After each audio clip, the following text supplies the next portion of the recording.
Israel, America కలిసి ఇరాన్‌పై దాడులు చేస్తోన్న సంగతి తెలిసిందే. అయితే ఇరాన్ కూడా అంతే ధీటుగా సమాధానం ఇస్తోంది. వాళ్ళు ప్రారంభిస్తే మేము ముగింపిస్తాం అంటూ కూడా ఇరాన్ వ్యాఖ్యానించడం చూసాం.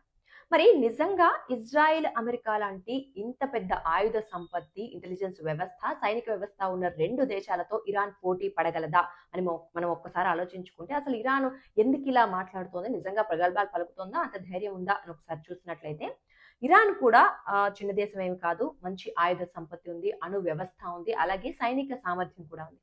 అయితే ఇక్కడ ఇరాన్‌కి కేవలం తన ఒక్క దేశానికి సంబంధించిన సైనిక వ్యవస్థతోటే సరిపోదు అనుకున్నట్లయితే కూడా ఇజ్రాయెల్, అమెరికాతో పోరాటానికి హమాస్, హెజ్బొల్లా, హౌతీ అలాగే పాపులర్ మొబిలైజేషన్ లాంటి అనేక సంస్థలు ఉన్నాయి కదా! ఆ సంస్థల మద్దతు కూడా లభిస్తుంది. అంటే వాళ్ళ దగ్గర ఉన్న ఆయుధాలను యూజ్ చేసుకుంటుంది. అక్కడ ఆ సంస్థలో పనిచేసే వాళ్ళని కూడా ఈ సైనికులుగా వాడుకోవడం జరుగుతుంది. ఇక అలాగే ఇక్కడ ఇంకొక ముఖ్యమైన విషయం ఏంటి అంటే అమెరికా. అమెరికా పెద్దన్న పాత్ర వహిస్తున్నప్పటికీ కూడా అమెరికా అంటే ప్రపంచంలోని చాలా దేశాలకు పడదు. సో, ఇప్పుడు అమెరికాకి ఎవరైతే శత్రువులుగా ఉన్న దేశాలు ఉంటారో, ఆ దేశాలు కూడా ఇరాన్‌కి మద్దతిచ్చే అవకాశం ఉంటుంది. ఇజ్రాయెల్‌కి ఉన్న శత్రు దేశాలవ్వచ్చు, అమెరికాకు ఉన్న శత్రు దేశాలవ్వచ్చు, ఇక్కడ ఇరాన్‌కి మద్దతిచ్చే అవకాశం ఉంటుంది. ఆ రకంగా కూడా ఎన్నో మిత్రపక్షాలు అంటే శత్రువుకి శత్రువు మిత్రువు అన్నట్లుగా వాళ్ళ శత్రువుల్ని వీళ్ళు మిత్రులుగా చేసుకునే అవకాశం ఉంది. ఇక్కడ మనం చూసుకున్నట్లయితే ముఖ్యంగా రష్యా అవ్వచ్చు లేదా చైనా అవ్వచ్చు.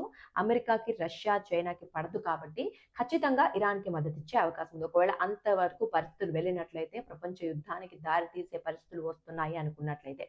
ఇక మనం ఆసియాలో చూసుకున్నట్లయితే పాకిస్తాన్ కూడా ఇరాన్‌కే మద్దతిచ్చే అవకాశం ఉంది. కాకపోతే యూఎస్‌కి ఆపోజిట్‌గా వెళ్ళే ధైర్యం పాకిస్తాన్ చేస్తోందా? లేదా? అనేది మాత్రం ఇక్కడ పెద్ద ప్రశ్న. ఇంకా ఇంకొక రకం చూసుకున్నట్లయితే ఇరాన్ ముస్లిం దేశం కాబట్టి కొన్ని రకాల ముస్లిం దేశాలు కూడా ఇరాన్‌కి మద్దతిచ్చే అవకాశం ఉంది.